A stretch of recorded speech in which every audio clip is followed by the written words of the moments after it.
श्री शिवाय नमस्तुभ्यम। हम सबको पता है कि आज है 3 जनवरी यानी कि पौष पूर्णिमा का बहुत ही पावन सा दिन। और आपको ये भी पता होना चाहिए कि आज से स्टार्ट हो गया है आपका माघ स्नान का दिन, जिसमें लाखों करोड़ों भक्त रोज प्रयागराज में, गंगा जी में, यमुना जी में, माँ सरस्वती में, यानी कहने का मतलब है संगम में डुबकी लगा रहे होंगे। अगर आपके घर नहीं जाने की व्यवस्था है वहां पर, तो अपने ही घर पे माघ महीने में जब भी स्नान करो गंगा जल डाल के करना, ठीक है ना। तो आज के इस वीडियो में हम लोग बात करने वाले हैं एक दीपक लगाने की, जिस दीपक को हम पूर्णिमा दीपक के नाम से भी जानते हैं। पूर्णिमा का मतलब होता है पूर्ण, और हम यह पूर्णिमा का दिन किसे समर्पित करते हैं? चंद्रदेव को। आपको पता है बहुत सारे लोग परेशान रहते हैं कि हमारी इच्छा नहीं पूरी हो पा रही है। हम लोग बहुत कोशिश करते हैं, हम लोग बहुत उपाय भी करते हैं, हम लोग सब कुछ करके देख चुके हैं, बट हमें कोई लाभ नहीं मिल पा रहा। तो आप इस उपाय को करेंगे, ठीक है ना। समझने की कोशिश करनी है। हम ये पूर्णिमा का जो उपाय करने वाले हैं किसके लिए करेंगे? इंक्रीमेंट के लिए। मतलब हमारी अगर कोई तरक्की नहीं हो पा रही है, घर में सब कुछ वैसे ही शांत पड़ा है, ना कुछ भी अच्छा ही नहीं हो पा रहा कुछ भी, तो आज के दिन हम सभी लोगों को लंबी बत्ती के एक दीपक को जरूर लगाना चाहिए। नियम क्या कहता है? नियम कहता है कि आज की ये लंबी बत्ती का जो दिया होगा वो चंद्रदेव की रोशनी में लगना चाहिए। कहाँ लगना चाहिए? चंद्रदेव की रोशनी में। अब चंद्रदेव की रोशनी कहीं पे भी पड़ रही हो, चाहे वो आपके घर के छत पे पड़ रही हो, चाहे वो नीचे पड़ रही हो जहाँ पे आप रहते हो, या घर के बाहर पड़ रही हो, जहां पर भी चंद्र देवता की रोशनी पड़ रही है उस स्थान पर आपको जाना है और वहीं पर इस दीपक को लगाना है। दीपक लगाने की एक विधि समझ लो। आज के दिन चावल के दाने का महत्व बहुत ज़्यादा होता है। ये बातें मैंने आपको एक बार नहीं हज़ारों बार इससे पहले जितनी मैंने वीडियोस बनाई हैं पूर्णिमा की आपको समझाई है ना। दीपक के नीचे आप सभी लोगों को थोड़ा सा चावल का दाना गिनती मत करना कि 2 रख रहे हैं, 4 रख रहे हैं, एक मुट्ठी रख रहे हैं, नहीं। एक चुटकी चावल का दाना रखो और उसके बाद में आप इस दीपक को जलाओ। जब दीपक को जलाओगे, भोले बाबा का एक ध्यान करना है नाम। वो नाम कौन सा होगा? चंद्रमौली महादेव। चंद्रदेव के ही एक रूप में भोले बाबा का स्मरण करते हैं, जो कि कौन सा रूप होता है उनका?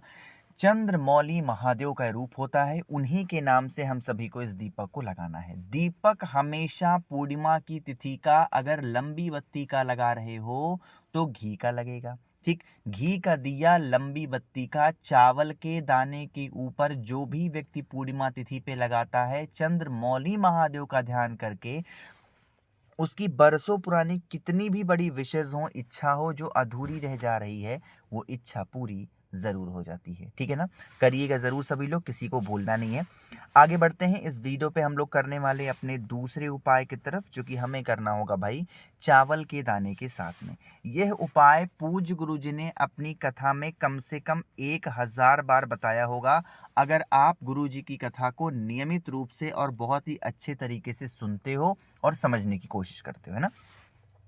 चलो हम भी समझने की कोशिश करते हैं कि एक्चुअली इस उपाय को हमें करना कैसे है। सबसे पहले फायदा समझ लो। जैसे बहुत सारे लोग ये कहते हैं कि भैया हमारे घर में कष्ट बहुत ज्यादा है ना। अब जैसे देखो, किसी का भी परिवार हो, हर परिवार में कष्ट जरूर होता है ना।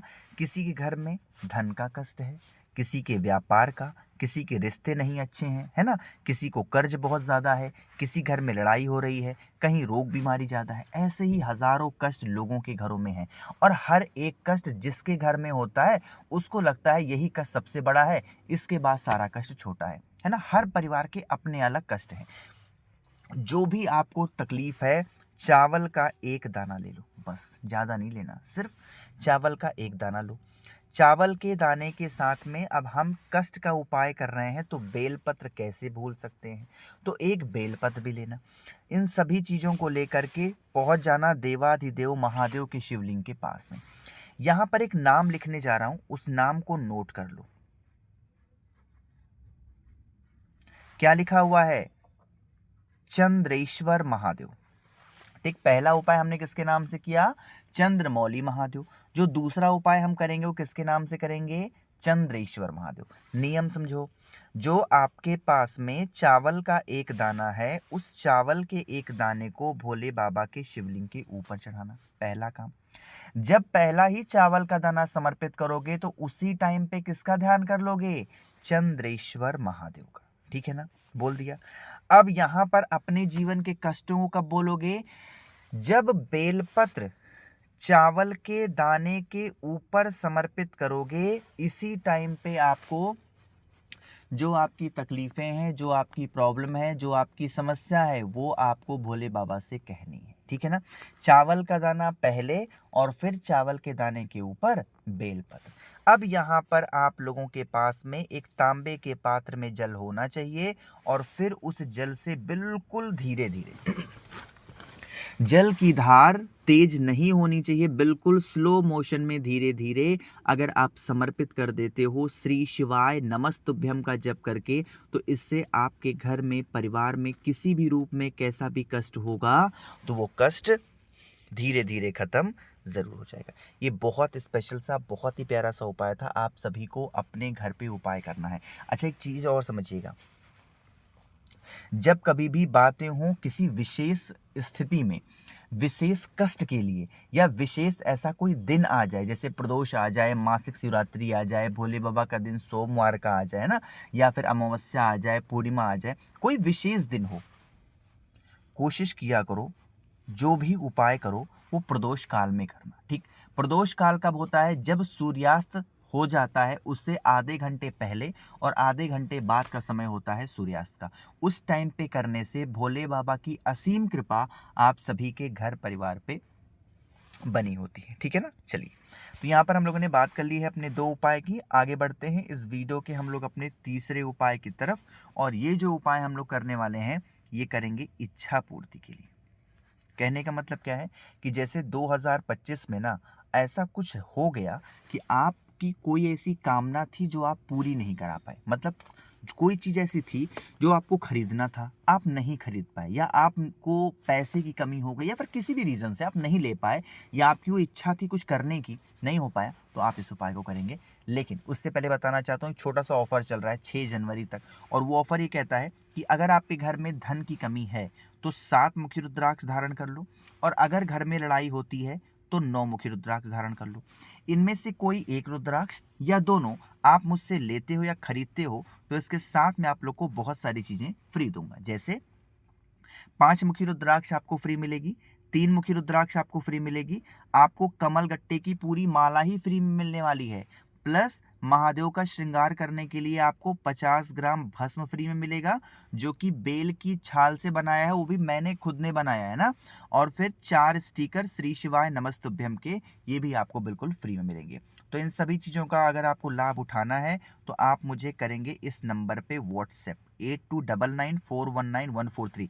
हो सकता है रिप्लाई मैं थोड़ा लेट में करूं, एक दिन में करूं या फिर दूसरे दिन करूं, बट करूंगा जरूर। आप मैसेज करके छोड़ देना कि भैया हमें ये रुद्राक्ष चाहिए। बहुत ही कम प्राइस में कैश और डिलीवरी की सुविधा उपलब्ध है, असली रुद्राक्ष आपके घर पे पहुंचेगा। ठीक, चलिए अब बातें करते हैं इस उपाय की।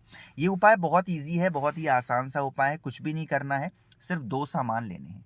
एक तो आपको थोड़ा सा काली मिर्च लेना है और दूसरा आपको थोड़ा सा कमल गट्टा लेना है। गिनती करना चाहो तो 5-5 कम से कम ले ही लेना, बट गिनती करने की आवश्यकता नहीं है, थोड़ा थोड़ा लेना। जो आपकी मनोकामना हो, जो आपकी इच्छा हो, ठीक, उस कामना से भोले बाबा के शिवलिंग के ठीक ऊपर कहीं और चढ़ाना ही नहीं है, सीधा सीधा भोले बाबा के शिवलिंग के ऊपर बालचंद्रेश्वर महादेव। पहला उपाय हमने किया चंद्रमौली महादेव, दूसरा उपाय हमने किया चंद्रेश्वर महादेव, अब तीसरा उपाय हम कर रहे हैं बालचंद्रेश्वर महादेव के नाम से आप कर लेना। 1 लोटा जल चढ़ा देना, अपनी इच्छा कह देना, बरसों पुरानी कोई भी विशेष होंगी वो पूरी जरूर होगी। आगे बढ़ते हैं सबसे आखिरी अपने चौथे उपाय की तरफ, जो कि हमें करना होगा भाई पीले चंदन के साथ में। ये जो उपाय बताने जा रहा हूँ ना, ये स्पेशली है कि आप कुछ भी मांग सकते हो। जैसे आपको धन की कमी है, धन मांग लो, रोग है तो रोग खत्म करने की इच्छा कर, कोई भी प्रॉब्लम हो ना करिएगा, कुछ नहीं करना, छोटा सा उपाय है। एक तो आपको लेना होगा पीला चंदन, दूसरे नंबर पे आपको लेना है बेलपत्र। बस बेलपत्र के बीच वाले पत्ते पर आपको पीला चंदन लगाना है। जैसे मैंने लगा दिया, आपको भी ऐसे ही पीले चंदन को लगाना है। लगा हुआ यह पीला चंदन आपको माता अशोक सुंदरी के स्थान पर समर्पित करना है। ठीक, जब माता अशोक सुंदरी के स्थान पे समर्पित करोगे, अब यहाँ पर महादेव का अवधूत रूप ध्यान रखेंगे, यानी अवधूतेश्वर महादेव के नाम से अगर आप उस बेलपत्र को माता अशोक सुंदरी के स्थान पे अपनी मनोकामना कह के चढ़ाते हो, तो आपके जीवन से जो प्रॉब्लम होती हैं वो खत्म जरूर हो जाएंगी। बातें क्लियर हैं क्या? मैंने कोशिश की आप सभी को सब कुछ प्यार से अच्छे से बताने की। कोई चीज़ें समझ में ना आई हो, नीचे कमेंट सेक्शन में पूछिएगा, मैं पूरी कोशिश करूंगा रिप्लाई करने की। मेरे जितने भाई बहन आवाज़ आज मेरी पहली बार सुन रहे हैं, चैनल को ज़रूर सब्सक्राइब करेंगे। श्री शिवाय नमस्तुभ्यम।